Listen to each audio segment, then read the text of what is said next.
Hola trucofans, bienvenidos a un nuevo video. Les traigo la reseña del avance 2 del capítulo 12 de Guillemal, que está de infarto, tanto por las escenas de amor como por lo que se ve al final de este avance, que es algo que creo que la mayoría de nosotros no vio venir y que espero de todo corazón sea solo parte de una pesadilla, porque sería un crimen dar un cierre así a esta historia. Quédense hasta el final de este video para que no se pierdan los detalles. El avance comienza con esta escena en la que Guillemal ha ido a ver a Deva, que está al parecer en una cabaña en el bosque. Ella sale a su encuentro y se escucha de fondo que dice: "Eres el asesino de mi padre". Guillemal dice: "Tú eres la hija de mi peor enemigo". Y se ve entonces que Deva le dice: "Te odio no por lo que le hiciste a mi padre, sino por lo que me hiciste a mí". Guillemal le responde: "Yo te amo muchísimo". Se acerca, la acaricia. Aquí vemos este apasionado beso entre ellos y a continuación aparece esta escena en la mansión. Él está discutiendo con Gulendan y le pregunta molesto: "¿A dónde irás? ¿Tienes una puerta donde tocar?". A lo que Gulendan responde: "Voy a ir con mi madre. Ahora estás solo". Vemos la cara de él al escuchar esas palabras de su hermana. Después está esta parte en la que ya me imagino que él está en la orilla del acantilado y una de las escenas más esperadas de toda la serie viene a continuación. Guillemal y Deva al parecer van a consumar su amor y aquí están abrazaditos los dos en la mañana.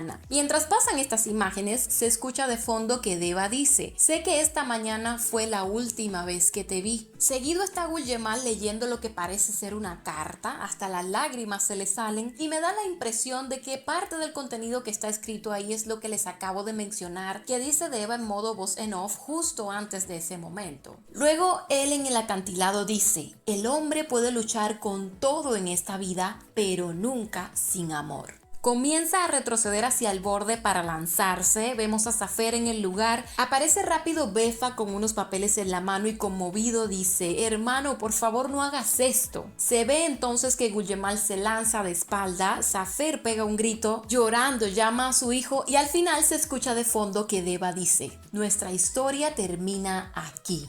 Como dije al inicio, este avance está de infarto, deja mucho que pensar, pero me inclino hacia la teoría de que esto último que nos muestran es una pesadilla que puede tener incluso hasta la propia Zafer. Así que hasta último momento voy a confiar en que sí tendremos final feliz para Guillemal y Deva. ¿Qué creen ustedes de todo esto? Déjenme sus opiniones en los comentarios, que los estaré leyendo, y no olviden dar like si les ha gustado este video. Yo soy Meli y me despido de ustedes por ahora, pero nos vemos pronto en un próximo video.